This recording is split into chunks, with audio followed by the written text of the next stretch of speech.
Hello students, स्वागत आप सभी का आपके अपने YouTube channel smart study classes पर। तो आप सभी को पता है यार, लेसन 1 से लेकर लेसन 14 तक जितने भी important most important objective type questions होते हैं विद सॉल्यूशन मैं आपको करा रहा हूं। आप ये 60 मोस्ट इंपॉर्टेंट ऑब्जेक्टिव क्वेश्चंस तैयार कर लेना जो कि लेसन 1 से लेकर लेसन 14 तक बनते हैं। इसके साथ और भी तैयार कर सकते हो, आपके पास सफिशिएंट टाइम है, बट इनको तो आपको जरूर तैयार करना है क्योंकि वो क्वेश्चंस हैं बच्चों जो ज्यादातर रिपीटेड होते हैं। अदरवाइज आपके पास देखो मॉडल है, अनसोल्ड है, सभी से तैयारी करते रहो क्योंकि टाइम आपके पास अभी बचा हुआ है और इस टाइम में आप बेहतरीन से बेहतरीन तैयारी भी कर सकते हो। तो आज भी मैं आपको 20 most important objective type questions बताने वाला हूं, तो वीडियो के साथ लास्ट तक बने रहना। और इसके बाद मैं आपको वेरी शॉर्ट टाइप क्वेश्चंस की सीरीज स्टार्ट करूंगा जिसमें आपको 70 important most important very short type questions आपको कराए जाएंगे। ठीक है बच्चों। हेलो स्टूडेंट्स, तो अनअकैडमी आपके लिए लेकर आए student Unacademy all India mock test IIT JEE main 2021। तो आप इस मॉक टेस्ट को देख रहे हैं, इनाम भी जीत सकते हो। Get detailed report and analysis. तो यहाँ पर मैं आपको पूरा बता दे रहा हूँ स्टूडेंट, रिवार्ड्स आपको किस टाइप से मिलने वाले हैं। तो जो बच्चा रैंक 1 पर रहेगा उसे अनअकैडमी का 3 मंथ का IIT JEE प्लस सब्सक्रिप्शन और 1 लाख रुपए के अमेजॉन वाउचर मिलेंगे। जो बच्चा रैंक 2 पर रहेगा उसे 3 मंथ का IIT JEE सब्सक्रिप्शन प्लस और 75,000 के अमेजॉन वाउचर मिलेंगे। जो रैंक 3 पर रहेगा उसे 3 मंथ का IIT JEE प्लस सब्सक्रिप्शन और 50,000 के अमेजॉन वाउचर्स मिलेंगे। तो जो बच्चा रैंक 1 से लेकर रैंक 200 तक रहेगा उसे इस टाइप से इनाम मिलने वाले हैं। One of the biggest scholarship test है बच्चों ये। और इसके साथ साथ 14, अब मैं आपको बता दूं स्टूडेंट, ये होने वाला है आपका 14 फेब को। ठीक है ना, जो ऑल इंडिया मॉक टेस्ट है ये कब होने वाला है? 14 फेब को 2 से 5 बजे तक। ठीक है ना, यहाँ पर टाइमिंग आप देख लीजिए, 14 फरवरी 2 से लेके 5। और स्टूडेंट अनअकैडमी कॉम्बैट भी, अनअकैडमी कॉम्बैट ये भी होगा 14 फरवरी को। कंप्लीट क्रैक एंड कनकेयर, यहाँ पर आप एनरोल कर सकते हो फ्री ऑफ कॉस्ट। और ऑल इंडिया मॉक टेस्ट और कॉम्बैट की मैंने डिस्क्रिप्शन में लिंक दे रखी है। ठीक है ना। और अगर आप यहाँ पर देखो बच्चों रैंक 1 से लेकर 3 तक रहते हो तो 1 मंथ सब्सक्रिप्शन मिलेगा। और अगर रैंक 4 से लेकर रैंक 50 के बीच में रहते हो तो आपको 1000 रुपए के अमेजॉन वाउचर मिलेंगे। और जब आप रजिस्टर करो तो स्टूडेंट आपसे इनवाइट कोड पूछेगा, उस इनवाइट कोड में आपको स्मार्ट स्टडी डालना है, तभी स्टूडेंट आप ये टेस्ट दे पाओगे, अदरवाइज आप टेस्ट नहीं दे सकते हो। तो हमारा कोड जरूर यूज करना स्मार्ट स्टडी, तभी स्टूडेंट आप ये टेस्ट दे सकते हो। और ये टेस्ट होने वाला है 14 फेब सुबह 11 बजे। और एक और गुड न्यूज है स्टूडेंट, यहाँ पर कॉन्टेस्ट फॉर्मेट देख लीजिए, 60 मिनट्स 21 क्वेश्चन इस टाइप से होने वाला है। और हाँ देखो, IIT JEE प्लस सब्सक्रिप्शन अगर आप लेना चाहते हो तो आपके पास एक सुनहरा अवसर है क्योंकि अभी 10% डिस्काउंट मिल रहा है। 28 फेब के बाद स्टूडेंट आपको केवल और केवल 5% डिस्काउंट मिला करेगा। तो जल्दी से प्लस सब्सक्रिप्शन ले लो। और अगर आपको और अधिक जानकारी चाहिए तो मैंने डिस्क्रिप्शन में अपना व्हाट्सएप नंबर, कॉलिंग नंबर दे रखा है, उस पर कॉल या मैसेज करके पूरी जानकारी ले सकते हो। ओके स्टूडेंट्स, चलिए 40 हमारे कंप्लीट हो चुके हैं। आज हम 20 इंपॉर्टेंट और डिस्कस करेंगे, इसी के साथ हमारी ये जो सीरीज है खत्म हो जाएगी। और भी मैं आपको इंपॉर्टेंट ऑब्जेक्टिव कराऊंगा, तो जितनी ज्यादा तैयारी कर सकते हो और करते रहो। तो आज का हमारा पहला क्वेश्चन है, 6000 एंगस्ट्रॉम तरंगदैर्घ्य के प्रकाश के लिए कांच का अपवर्तनांक। तो 6000 एंगस्ट्रॉम तरंगदैर्घ्य का कोई प्रकाश है, उसके लिए कांच का अपवर्तनांक 1.5 है। इस प्रकाश की कांच में तरंगदैर्घ्य हमसे पूछी है। तो ये लैम्डा जो है ये बच्चों आपकी किस में तरंगदैर्घ्य है? ये है वायु में। ठीक है, तो 6000 एंगस्ट्रॉम है ये। अभी हमने वेव ऑप्टिक्स नहीं पढ़ाई है, वेव ऑप्टिक्स का क्वेश्चन है। ठीक है ना, तो वेव ऑप्टिक्स भी कराएंगे, टेंशन ना लो, अब तुम्हारे पास टाइम है। तो एन आपको दे रखा अपवर्तनांक 1.5, कांच में तरंगदैर्घ्य पूछ रहा है मतलब लैम्डा जी। तो स्टूडेंट आपने पढ़ रखा है तो बहुत अच्छी बात है। लैम्डा डब्ल्यू मतलब जल की बात करें तो लैम्डा अपॉन एन हमारे एक सूत्र होता है, लेकिन यहाँ पर डब्ल्यू ना होकर क्या है, कांच है, ये भी वायु के सापेक्ष सघन ही होता है। तो लैम्डा आपको कितना दे रखा है, 6000 बटे 1.5, पॉइंट हटाओगे 10 बढ़ जाएगा। 5 दूनी 5 या 15, 5 दूनी 10, 3 से इसको काटोगे 2000। ठीक है ना, 3 दूनी 6, 2000 का 2 में करोगे तो 4000 एंगस्ट्रॉम आपका आंसर आ जाएगा। मतलब जो कांच है उसमें तरंगदैर्घ्य इतनी होगी, कितनी होगी, 4000 एंगस्ट्रॉम। तो हमारा बच्चों सी ऑप्शन एकदम सही होगा, 4000 एंगस्ट्रॉम। और ये PDF अगर आपको चाहिए तो इस वीडियो के डिस्क्रिप्शन में एक वीडियो की लिंक है जिसमें आपको बताया कि कैसे आप free of cost crash course हमारा ले सकते हो। अगर आप वो पूरा प्रोसेस करते हो तो आपको भी हम क्रैश कोर्स में फ्री में ज्वाइन कर देंगे। अभी 100 स्टूडेंट्स को और ज्वाइन करने वाले हैं फ्री में। ठीक है बच्चों। क्वेश्चन नंबर 2, इसमें कह रहा है निम्न में कौन विद्युत चुम्बकीय तरंग नहीं है? निम्न में कौन विद्युत चुम्बकीय तरंग नहीं है? विद्युत चुम्बकीय तरंग नहीं है।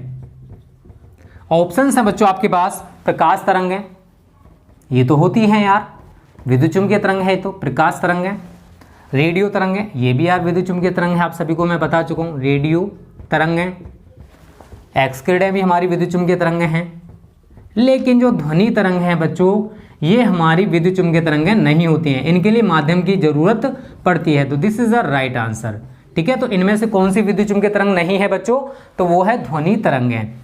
प्रकाश तरंगें विद्युत चुम्बकीय तरंग है, रेडियो तरंगें भी होती हैं और एक्स किरणें भी होती हैं, ये सभी विद्युत चुम्बकीय तरंगें हैं। लेकिन ध्वनि तरंगें, इनके लिए माध्यम की आवश्यकता होती है। मेरी आवाज़ अगर मेरे कमरे में कोई बैठा हुआ तो वो सुन पाएगा, क्यों? क्योंकि यहाँ पर वायु एक मीडियम का कार्य करती है, जिसकी वजह से मेरी आवाज़ उस दूसरे बंदे को सुनाई देती है। और इसकी जो 332 इसकी जो चाल होती है बच्चों, वो 332 मीटर पर सेकंड होती है।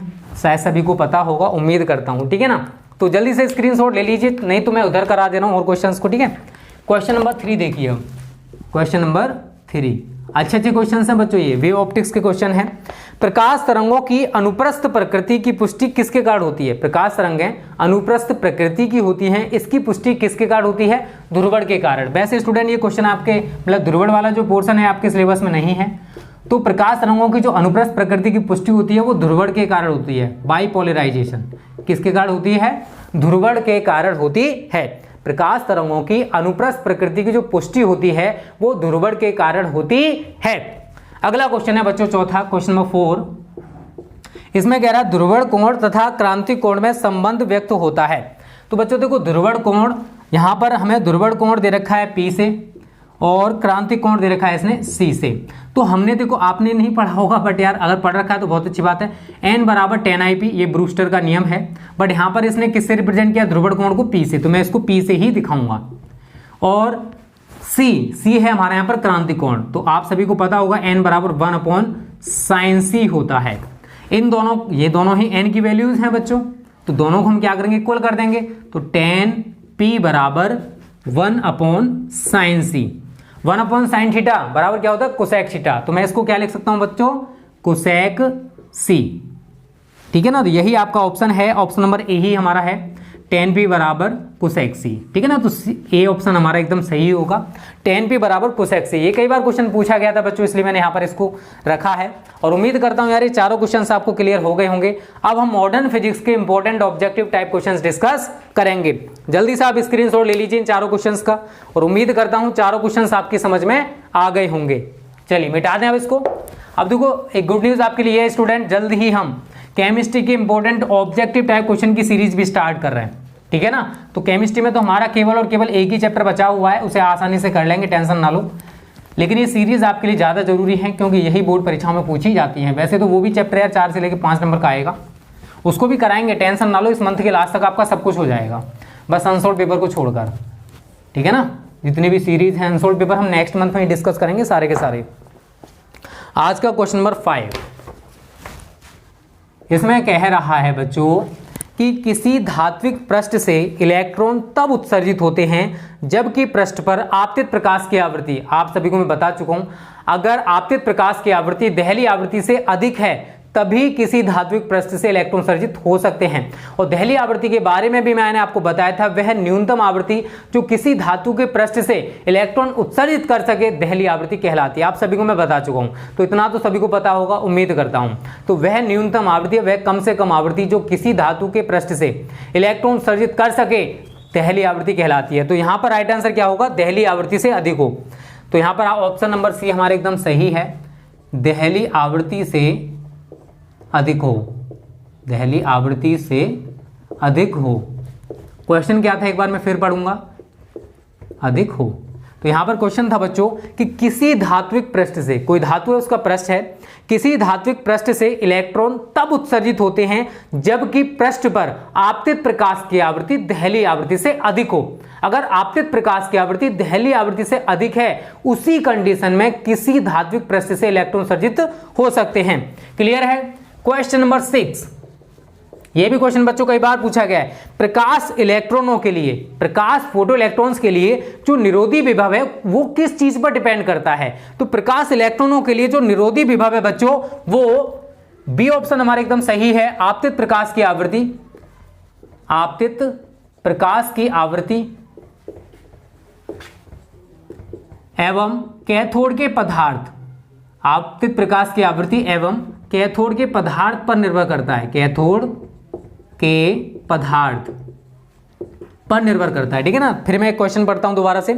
प्रकाश इलेक्ट्रॉन्स, फोटो इलेक्ट्रॉन्स के लिए जो निरोधी विभव है वो किस चीज पर निर्भर करता है? तो फोटो इलेक्ट्रॉन्स के लिए जो निरोधी विभव है बच्चों वो आपतित प्रकाश की आवृत्ति एवं कैथोड के पदार्थ पर निर्भर करता है। किस पर? आपतित प्रकाश की आवृत्ति एवं कैथोड के पदार्थ पर निर्भर करता है। क्वेश्चन नंबर 7 है आपका, मैं यहां लिख देता हूं या फिर चलो ऐसे समझ लीजिए। किसी गतिमान कण से संबद्ध दे ब्रोगली तरंग की तरंगदैर्घ्य निर्भर नहीं करती है कण के। तो बच्चों देखो लैम्डा बराबर होता है हमारा h/mv। तो जो लैम्डा का मान है वो द्रव्यमान पर, वेग पर, और इसको हम संवेग कहते हैं, इन पर तो डिपेंड करेगा। तो द्रव्यमान पर, वेग पर और संवेग पर, क्योंकि mv क्या है? संवेग होता है। तो द्रव्यमान पर डिपेंड करता है, वेग पर, संवेग पर, लेकिन आवेश पर डिपेंड कर रहा है क्या? क्या आपको इसमें आवेश का टर्म दिखाई दे रहा है? कुछ नहीं। तो हमारा बी ऑप्शन बच्चों एकदम सही हो जाएगा। आवेश पर जो दे ब्रोगली तरंगदैर्घ्य है इसका मान आवेश पर निर्भर नहीं करता है। क्लियर है? क्वेश्चन क्या था बच्चों? किसी गतिमान कण से संबद्ध दे ब्रोगली तरंग की तरंगदैर्घ्य निर्भर नहीं करती है कण के आवेश पर। किस पर? कण के आवेश पर। क्लियर है? क्वेश्चन नंबर 8 बच्चों क्या कह रहा है? निम्न कण एक ही वेग से गतिमान है। कौन कौन से कण हैं वो मैं आपको बता दूंगा। अधिकतम दे ब्रोगली तरंगदैर्घ्य वाला कण है तो हमारे पास सूत्र है लैम्डा बराबर h/mv।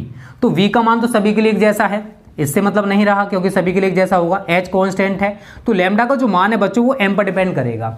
अब हमारे पास ऑप्शंस हैं बीटा कण मतलब इलेक्ट्रॉन, एक तो बीटा कण है, आपका एक प्रोटॉन है, आपका एक अल्फा कण है, आपका एक न्यूट्रॉन है। देखो बच्चों अगर आपको इनके द्रव्यमान पता है तो बहुत अच्छी बात है। इनके जो द्रव्यमान हैं इन तीनों की में -27 पावर आती है 10 के ऊपर kg में। ठीक है, लेकिन सबसे कम होता है बीटा कण इलेक्ट्रॉन का 9.1 गुणा 10 की पावर माइनस के 31 kg। पावर माइनस में सबसे ज्यादा है तो इसका मतलब ये सबसे ज्यादा कम है, और नीचे जिसकी वैल्यू सबसे कम होगी उसी के लिए लैम्डा का मान सबसे ज्यादा होगा। तो सबसे कम आप किसके लिए देख रहे हो? बीटा कण के लिए। तो इसी के लिए दे ब्रोगली तरंगदैर्घ्य का मान सबसे अधिक होगा। तो राइट आंसर हमारा हो जाएगा बीटा कण। ठीक है, ए ऑप्शन एकदम सही होगा बच्चों, बीटा कण। क्लियर है ना? तो इनमें से किसके लिए दे ब्रोगली तरंगदैर्घ्य अधिकतम दे ब्रोगली तरंगदैर्घ्य वाला कण कौन सा है? वो है बीटा कण या इलेक्ट्रॉन। बीटा कण या इलेक्ट्रॉन। क्लियर सभी को? तो बच्चों 8 तक हमारे कंप्लीट हो चुके हैं। अब बात करते हैं क्वेश्चन नंबर 9। चलो यहीं पर देख लीजिए, स्पेस बचा हुआ है। क्वेश्चन नंबर 9 इसमें कह रहा है हाइड्रोजन परमाणु की, बहुत इंपॉर्टेंट क्वेश्चन है, हाइड्रोजन परमाणु की आयनन ऊर्जा का मान कितना होता है? हाइड्रोजन परमाणु की आयनन ऊर्जा का मान बच्चों 13.6 इलेक्ट्रॉन वोल्ट होता है। किसकी? हाइड्रोजन परमाणु की आयनन ऊर्जा का मान 13.6 इलेक्ट्रॉन वोल्ट होता है। इस चीज को आप सभी को याद रखना है। जूल में दे रखी वैल्यू -13.6 दे रखा है, 0 दे रखा है, बट राइट आंसर क्या होगा? 13.6 इलेक्ट्रॉन वोल्ट। क्वेश्चन नंबर 10 ये भी अच्छा सवाल है, कई बार पूछा गया है। इसमें कह रहा है हाइड्रोजन परमाणु के मूल ऊर्जा स्तर में इलेक्ट्रॉन का कोणीय संवेग है। तो कोणीय संवेग कितना होता है? कोणीय संवेग होता है NH/2π। लेकिन मूल ऊर्जा स्तर, पहले ऊर्जा स्तर की बात कर रहा है तो n की जगह 1 लगा देंगे तो क्या निकल के आएगा बच्चों? H/2π। देखिए जरा कहाँ है? बी ऑप्शन एकदम सही है। तो रटने वाली चीज नहीं है बच्चों, ये समझने वाली चीज है। आप आसानी से इन क्वेश्चंस को तो तैयार कर लेना। 60 मैंने कराए हैं, 60 की तैयारी अच्छे से कर लो। और प्रैक्टिस सेट में आपको लगभग ज्यादातर चैप्टर्स के करा चुका हूं। उसमें आपको chapter wise important, objective, very short type, long type, हर टाइप का क्वेश्चन मैं आपको बता चुका हूं। तो मेहनत करो यार, हम अपनी तरफ से जितनी मेहनत कर सकते हैं करने का प्रयास कर रहे हैं बच्चों आपके साथ, और इसी टाइप से करते रहेंगे। क्वेश्चन नंबर 11 ये कह रहा है नाभिकीय बल की प्रकृति है। नाभिकीय बल की प्रकृति है। तो देखो नाभिकीय बल होता क्या है? नाभिक में प्रोटॉन्स व न्यूट्रॉन को एक साथ बांधकर जो बल रखे हुए हैं उसको हम न्यूक्लियर फोर्स कहते हैं। दो प्रकार का होता है, प्रबल नाभिकीय बल और दुर्बल नाभिकीय बल।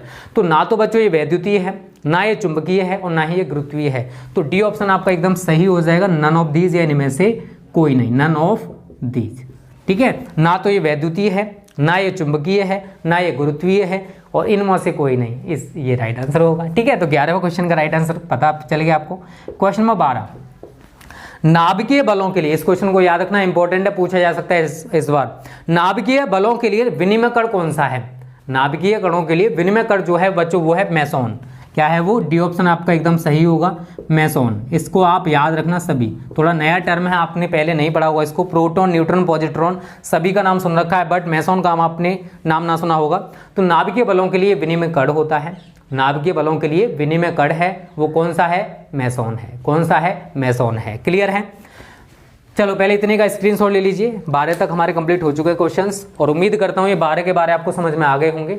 इनकी तैयारी आपको अच्छे से कर लेनी है। 8 क्वेश्चंस मैं आपको और कराऊँ, 8-9, ठीक है। उसके साथ ही हमारी आज की वीडियो समाप्त हो जाएगी। और नेक्स्ट वीडियो में आपको मैं वेरी शॉर्ट टाइप क्वेश्चंस की सीरीज स्टार्ट कर रहा हूँ पहले चैप्टर से।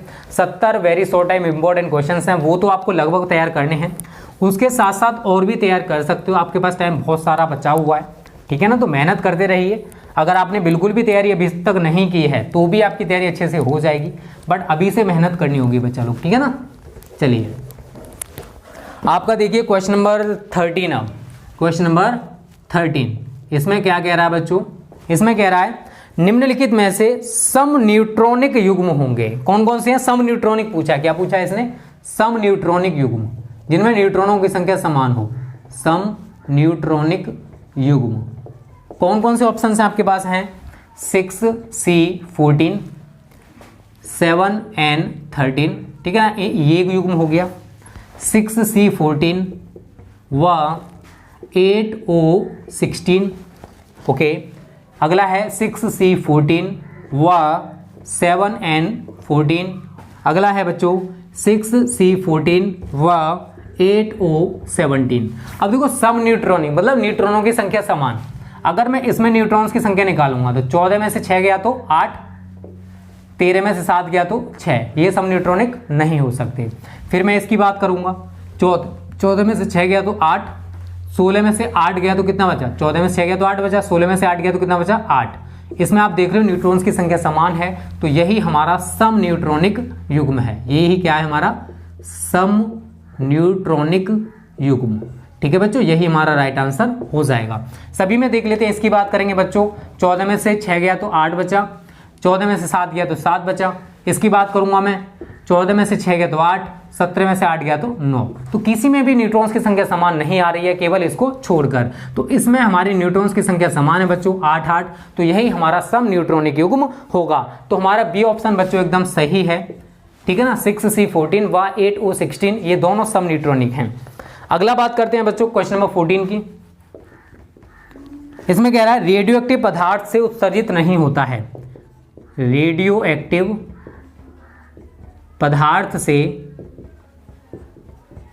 उत्सर्जित नहीं होता है। उत्सर्जित नहीं होता है। क्या उत्सर्जित नहीं होता है? देखो अल्फा कण होते हैं, बीटा कण होते हैं, गामा किरणें होती हैं, ये तो होते हैं। तो अल्फा कण, बीटा कण, गामा फोटोन, ये तीनों तो होते हैं रेडियोएक्टिव पदार्थ से उत्सर्जित, लेकिन प्रोटॉन उत्सर्जित नहीं होता है, ठीक है ना। प्रोटॉन उत्सर्जित नहीं होता है, बल्कि नाभिक किसी भी परमाणु के न्यूक्लियस में पाया जाता है। तो डी ऑप्शन बच्चों हमारा एकदम सही होगा, प्रोटॉन। प्रोटॉन रेडियोएक्टिव पदार्थ से उत्सर्जित नहीं होता है। क्वेश्चन नंबर 15 है बच्चों आपका।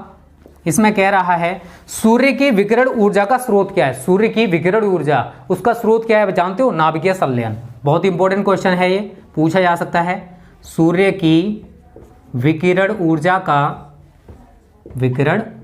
का स्रोत है। तो कौन कौन से ऑप्शंस दे रखे हैं बच्चों? नाभिकीय विखंडन, परमाणु बम नाभिकीय विखंडन की क्रिया पर आधारित है। नाभिकीय संलयन, तो जो हाइड्रोजन बम है वो भी नाभिकीय संलयन की क्रिया पर आधारित है। तो सूर्य की विकिरण ऊर्जा का स्रोत भी कौन है? नाभिकीय संलयन। कौन है बच्चों? नाभिकीय संलयन। क्लियर है सभी को? और प्रकाश विद्युत प्रभाव के बारे में आप सभी जानते हो। श्रृंखला अभिक्रिया ये दो प्रकार की होती है, नियंत्रित और अनियंत्रित। नियंत्रित श्रृंखला अभिक्रिया नाभिकीय रिएक्टर में होती है और अनियंत्रित परमाणु बम में होती है, ठीक है। 15 तक कंप्लीट हो चुके हैं, यहीं पर आप 16 देख लीजिए। एक एएमयू के तुल्य ऊर्जा पूछी हमसे। एक एएमयू के तुल्य ऊर्जा। तो मैं आपको ये चीज़ तो बता चुका हूँ बच्चों कि एक एएमयू में 931 मिलियन इलेक्ट्रॉन वोल्ट होते हैं। और मैंने आपको विद सॉल्यूशन पूरा कराया था इसको और दिखाया था कि एक एएमयू में किस टाइप से 931 मिलियन इलेक्ट्रॉन वोल्ट होते हैं। क्वेश्चन नंबर 17 है बच्चों आपका। 0 केल्विन ताप पर 0 केल्विन ताप पर शुद्ध अर्धचालक है, शुद्ध अर्धचालक है, क्या होता है वो होता है जो इंसुलेटर, विद्युत रोधी होता है। 0 केल्विन ताप पर जो शुद्ध अर्धचालक है वो इंसुलेटर या विद्युत रोधी की तरह वर्क करता है। तो यहाँ पर राइट आंसर क्या होगा आपका, विद्युत रोधी। तो ये रटने वाली चीज नहीं बच्चों, ये समझने वाली चीज है, आप आसानी से इनको समझ सकते हो। क्वेश्चन नंबर 18 है बच्चों आपका, एक पी टाइप अर्धचालक होता है, एक पी टाइप, ये हमारे चैप्टर अभी रह गया, ठीक है ना, अर्धचालक, एक पी टाइप अर्धचालक होता है, क्या होता है बच्चों वो, धनावेशित। अब देखो जो अर्धचालक हैं दो प्रकार के होते हैं, शुद्ध अर्धचालक और बाह्य अर्धचालक, ठीक है ना, या शुद्ध या निज और एक बाह्य अर्धचालक होते हैं। बच्चों याद रखना आप सभी को, जो बाह्य अर्धचालक हैं वो भी दो प्रकार के होते हैं, पी टाइप और एन टाइप। जो पी टाइप अर्धचालक हैं इसमें आवेशवाहक आपके कोटर होते हैं, और जो एन टाइप अर्धचालक हैं उसमें आवेशवाहक आपके इलेक्ट्रॉन्स होते हैं, ठीक है ना। ये क्वेश्चन पूछा जा सकता है कि पी टाइप अर्धचालक में आवेशवाहक क्या होते हैं, तो कोटर होते हैं। एन टाइप अर्धचालक में आवेशवाहक इलेक्ट्रॉन होते हैं। तो पी टाइप अर्धचालक हमेशा याद रखना बच्चों, चाहे एन टाइप हो चाहे पी टाइप हो, ये उदासीन होते हैं। क्या होते हैं ये, उदासीन होते हैं। बहुत सारे बच्चे यार कोटर है मतलब पॉजिटिव चार्ज होगा इसमें, धनावेशित होगा, बट ऐसा नहीं होता है। जो पी टाइप अर्धचालक हैं बच्चों ये उदासीन होते हैं। अगला क्वेश्चन 19, ये भी इंपॉर्टेंट है। अभी ये बैंडों के बारे में आपने नहीं पढ़ा है, मैं पढ़ाऊंगा, टेंशन ना लो।